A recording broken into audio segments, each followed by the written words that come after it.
I have to tell a joke really, but I won't tell it today. It's not a dirty joke, but about the Yank coming back up Road Water, and he got Stetson on and the old tartan trousers and the big Mac. Steps into the bar at Road Water and the Valiant Soldier, and he says, "Hi lads, just had to come back one more bitty little time." And we kind of looked at him. I used to play cricket out there. I said, "Well, what's on then?" And I had my two friends, Dennis Taper and Philip White, and we'd having a jar after a game of cricket. And he said, "Well, I come back here. I was stationed back here and during the big push." And me showing my ignorance, I said, "Well, what's the big push then?" "D-Day, sonny, D-Day. I was stationed here. We were up over Trooper Common. We used to go down to St. Audrey's and fire grappling hooks up over the cliffs. They were supposed to be the same as the ones we were supposed to tackle on D-Day." I said, "All right, well, you've enlightened me there, sir." And he said, "Dwight E. Eisenhower, he lived up St. Audrey's," which he did. And my ex-editor of the Free Press I worked for met him on several occasions. I wrote letters to him. So anyway, the Yank's going on, he's all kind of puffing out his cheeks, how good he is, how big he is, and one thing and another. And he turned to my friend Philip and he said, "What farm you got, sonny?" Philip said, "I've got 600 acres, and 100 acres of them be glebe land up at Jewish Barton Farm. No, Lee Barton Farm, that's it." And he turned to my friend Dennis and he said, "Well, what farm you got, sonny?" Dennis said, "Well, I live at Treeburn, right next to the church. And I got 700 acres, 200 acres glebe land. Well, glebe land's to do with the church." Oh. Right, so you're learning something today, aren't you? Right. Anyway, the Yank said, "Ha! I got a farm so big, I can get on my horse in the morning, and go all the way round and not get back till sundown." Dennis said, "I had a horse like that once. I shot it." Right, we better get on.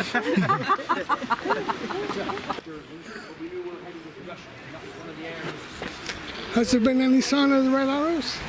Oh, they've been and gone. Oh, I did hear wrong. No, we were about to go to Minehead, and there was a lot of traffic getting in, and then the Red Arrows were up. This is going back probably about 3/4 an hour ago now. Oh, I see. So, Oh, they have been anyway. yeah, there was all the coloured smoke, and then the Red Devil parachutes as well. Oh, that's good.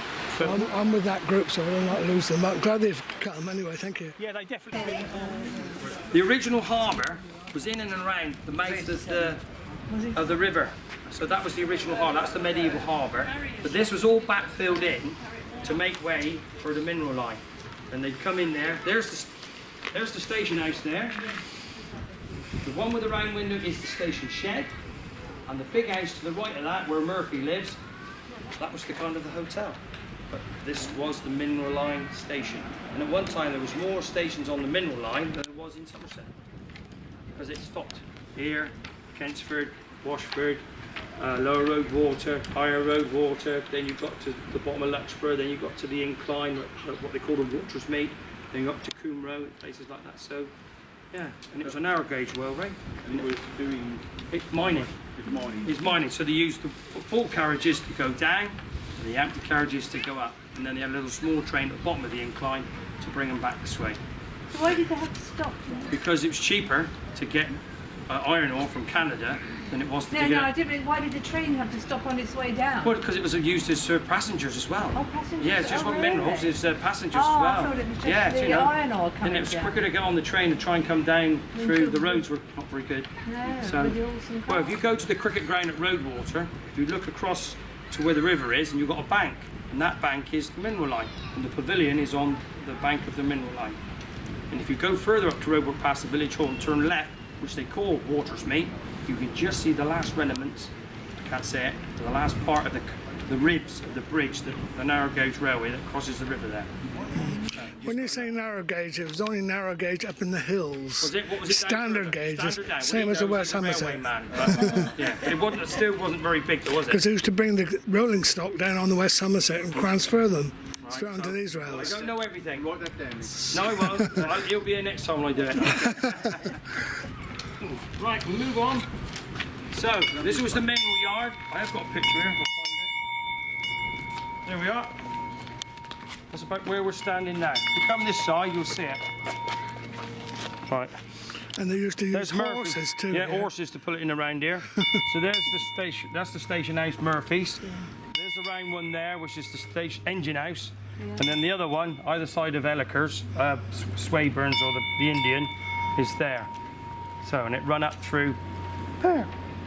So there you are. Can I have a look? Yeah, great It stuff. is. Real classic photo, that. It is. I think that's from the museum. It's all over there. And they're going to have an area in there of kind of art, and it's going to be instead of being a waste area, it's going to be an area of to come and sit, and be another area to come to see what it's all about.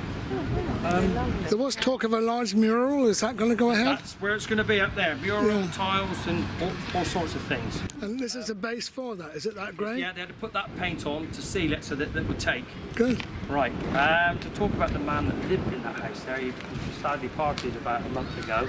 Oh, Tim, I am, yes. oh. And, Didn't know he died. This Saturday that's just gone, we gave him a Viking burial. We had his ashes, and we had a boat made by a local craftsman. And at midnight this Saturday just gone, there was no wind, very little swell. The stars were bright, it was a clear sky, Wales was twinkling, and we set fire to the Viking boat. And it was towed just out of the harbour. As it went out of the harbour, I rang the bell, ding, ding, ding, for about 15 seconds, as you do with every ship that should go in and out of harbour. And he was towed about 200-300 metres out, let go, on fire, and the Viking boat burnt for an hour. There were shooting stars, and as the keel broke, you see the flame in a V, and then it disappeared from sight. And as it disappeared from sight, in a few moments, a flock of geese flew over, all the way from Egrove Farm to Blue Anchor, as the Norse say, their spirits go on the wings of geese, and yeah. It was magical. I can't find the right word for it. Good. It was beautiful, just fantastic. Yeah. Yeah, so there we go. Yeah, Watchet is that kind of place, isn't it? It's that kind of place. Good. So, here we are. So, I'll take you up through the mill lane. It's known as the Basin. This is the Washford River. And you can see how high the tide will come. Not even that fisherman left him cold behind. In here in the summer, it's nice and warm, and it's still enough. If you're going to catch mullet up here, with a mullet line and a mullet there, you've got to be very careful with mullet. It's a very soft lip. So you keep the ankle. But very old part. Now, if you look at that building there, you can just make out an arch about 3 to 4 feet up. And there's a pipe. See the pipe there? Well, that's where the water used to run through that building. That was the mill house. And that's unusual, water to go through the middle of the mill and the side. So the leak was in the middle, coming round through the middle of the mill. And that was a grain mill. You'd have boats coming here. Before we could walk, this is all up, this is a board here at one stage. You have to drive through at a certain time. So this is all part of the boats you could walk through here and through as far as the other mill where the paper bag factory is, and then you can walk around like that. Come up to 60 miles up through here on the side of the road. So you need to drive through. Oh, well, see those running boards are, sir?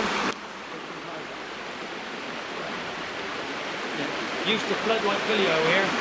When we put the new wall in, this was always getting flooded here. Mill Lane is going to be the station. Old kind of area here, running through here. This is the Star Inn. That there used to be the bookies, but it is no more. So, well, because he moved up to Anchor Street. That's why. Right. Still here then? Yeah, it's still here. The leat used to run down the side of this house. I was doing some work on this house the other day. Hello, Mrs. Norman. He's in there sweeping up. But the other side, this house was a thatched house. I do some repair to a ceiling, and I took out the plaster lath took long, but above the lath was all straw and hazel twigs. They're the ones that they used to spike down like hairpins to keep on. And the frames for the windows that were put in, they were oak branches. So the new type windows that were put into oak branches. Yeah, amazing, absolutely amazing. And the leak to the mill run right down the edge of that house. And it was like from here to that flower pot away. There's no damp course there, anything like that. But Mrs. Norman said never had any trouble with damp at all because the walls are that thick. And they probably used quality, the touch upon lime. Watchet was renowned for its lime for making cement. When the Eddystone Lighthouse was being built off the Needles, I think it's the Needles, whatever. Off Plymouth. Plymouth, sorry. I was close. The engineer demanded that they have to have the lime from Watchet, because Watchet lime will cure underwater, and it's very, very hard and very, very waterproof. So he demanded that it was Watchet lime to make the cement. And they do say the cement is still there to the day. But I know they've had several lighthouses since, but the initial cement is still there in the rock. It's that good. So this was thatched, this building here. We're now running into Mill Lane. All I would say is tread carefully. Tread carefully.